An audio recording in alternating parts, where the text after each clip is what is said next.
Inungkat ng komite sa Kamara ang umano'y pagre-report ng ilang opisyal ng National Grid Corporation of the Philippines sa Communist Party ng China. Isinusulong din nila ang retroactive refund sa ilang bayaring ipinasa ng NGCP sa mga consumer ng kuryente. Nakatutok si Tina Panganiban Perez. Pinuna ng House Committee on Ways and Means ang dalawang Chinese official umano ng National Grid Corporation of the Philippines o NGCP na nagre-report umano sa Communist Party ng China. Ang sinasabi ko lang na nag-report sila sa CCP. About what's happening in the It's here. About their management of NGCP. Yes. That's what they're reporting. Yeah. That's suspicious, sir. They're not, hindi dapat nila ginagawa yun. Inirekomenda ng komite na ipatawag ang NGCP chairperson na isang Chinese national.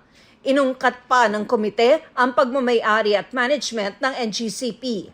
Base sa konstitusyon, hanggang 40% lang dapat ang pag-aari ng mga dayuhan sa kahit anong public utility. Pero sabi ng komite, bukod sa 40% ng NGCP na pag-aari ng State Grid Corporation of China, may ibang porsyento pang hawak umano ang mga dayuhan. Ang Synergy Grid and Development Philippines kasi na may-ari ng 60% ng NGCP, may mahigit 7% foreign ownership umano. Kino-question din namin po yung legality po ng kanilang stature dahil dinalabag nila yung batas ng PSA pati ng konstitusyon patungkol po sa 60-40 ruling pagdating sa public utilities. Pinare-review rin ang binabayarang buwis ng NGCP. Sa ngayon, franchise tax lang kasi ang binabayaran ng NGCP. Di gaya ng ibang public utility na nagbabayad din ng corporate income tax, VAT at iba pa. Is that enough to revoke the franchise? I think that there needs to be a reorganization to reestablish Filipino ownership of NGCP and Filipino management. We request that LGCP given time to Okay. submit a response to address the concerns of the committee. Itinutulak din ng komite na gawing retroactive ang refund ng National Grid Corporation of the Philippines sa mga consumer.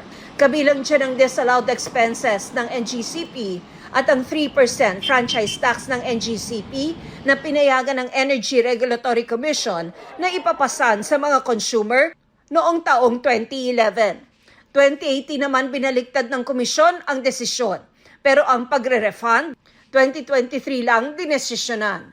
Ang gusto ng komite, hindi lang ang 204 billion pesos na sobrang kita ng NGCP mula 2016 hanggang 2020 ang isoli sa mga consumer, kundi mag-retroactive refund din ang pinapasan sa mga consumer na franchise tax mula noong 2011. Halos 3 billion din po yun. So, ng franchise tax sa mga ordinary consumers. Sir, pero mukhang hindi amenable yung ERC dahil sabi nila 2023 onwards yung resolution nila. We suspended the passing on of charges moving forward. So from the August 2023. What is the rule of the billing Supreme? If you could consider that it should be retroactive. We will resume our discussions on that, Mr. Chair. Nilinaw ng Energy Regulatory Commission na kung meron nga, hindi cash ang magiging refund, kundi rebate sa electricity bill ng consumer. Nakabase ang computation sa aktual na konsumo ng kuryente. Para sa GMA Integrated News, Tina Panganiban Perez, nakatutok, 24 oras.